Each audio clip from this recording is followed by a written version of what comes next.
ಮಾನವ ಜನ್ಮ ದೊಡ್ಡದು, ಅದನ್ನು ಹಾಳು ಮಾಡಿಕೊಳ್ಳಬೇಡಿರೋ ಹುಚ್ಚಪ್ಪಗಳಿರ ಅಂತ ದಾಸರು ಹೇಳಿದಾರಲ್ಲ ಗುರುಗಳೇ. ಅದರ ನಿಜವಾದ ಹಿನ್ನೆಲೆ ಏನು ಅಂತ ಹಿರಿಯರು ಒಂದು ಸರಿ ಸಭೆಯಲ್ಲಿ ಕೇಳಿದರು. ನಮ್ಮ ಗುರುಗಳು ಹೇಳಿದ್ರು ಅದಕ್ಕೆ. ನೋಡಿ, ಮನುಷ್ಯ ಜನ್ಮ ದೊಡ್ಡದು, ಅದು ಮಾತ್ರ ಸ್ವಲ್ಪ ವಿವೇಕವಂತ ಜನ್ಮ. ಅದು ಸೃಷ್ಟಿಯ, ಸ್ಥಿತಿಯ ಮತ್ತು ಲಯದ ರಹಸ್ಯಗಳನ್ನು ತಿಳಿಯುವಂಥ, ಭಗವಂತನ ರೂಪವನ್ನು ತಿಳಿಯುವಂಥ ಜನ್ಮ ಅನ್ನೋ ಕಾರಣಕ್ಕೆ ಹೇಳಿದ್ದಾರೆ. ಆದರೆ ವಿಶೇಷ ಏನು ಅಂದರೆ, ಬರೀ ಮನುಷ್ಯ ಜನ್ಮದಲ್ಲಿ ನೀವು ಮನುಷ್ಯ ಜನ್ಮ ಮಾತ್ರ ಅಲ್ಲ, ಮನುಷ್ಯರು ಮನುಷ್ಯರಾಗೇ ಹುಟ್ಟುತ್ತಾರೆ ಅಂತ ಅಲ್ಲ ಹೇಳಿರೋದವರು. ಮನುಷ್ಯರು ಜನ್ಮ ತಳೆದಾಗ ಆ ಜನ್ಮದಲ್ಲಿ ಕರ್ಮಫಲದಿಂದ ಯಾವ್ಯಾವ ಪ್ರಾಣಿಗಳನ್ನು, ಯಾವ್ಯಾವ ಜೀವಿಗಳನ್ನು ಅವರು ಕೊಲ್ತಾರೋ ಅದೇ ಜನ್ಮ ಅವರಿಗೆ ಪುನರಾವರ್ತನೆ ಆಗಿ ಮತ್ತೆ ಸೃಷ್ಟಿ ಚಕ್ರದಲ್ಲಿ ಮನುಷ್ಯರಾಗಿ ಹುಟ್ಟೋದು.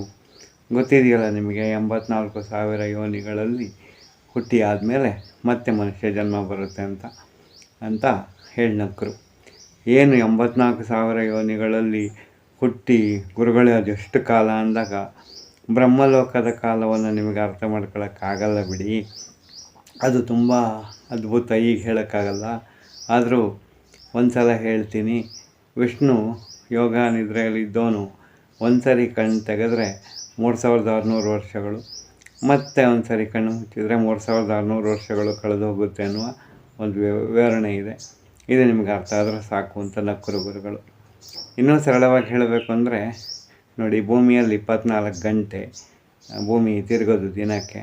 ಆದರೆ ಗುರುಗ್ರಹದಲ್ಲಿ ಒಂದು ದಿನಕ್ಕೆ 10 ಗಂಟೆ. ಯೋಚನೆ ಮಾಡಿ ಕಾಲ ಪ್ರಮಾಣ ಹೇಗೆ ಅಂತ ನಕ್ಕರು. ಅದರಿಂದ ಗುರುಗಳ ಒಂದು ಜ್ಞಾನದ ಮಹತ್ವನ ನಾವು ಆ ಸಭೆಯಲ್ಲಿ ಅರ್ಥ ಮಾಡ್ಕೊಳ್ಳೋಂಗಾಯಿತು.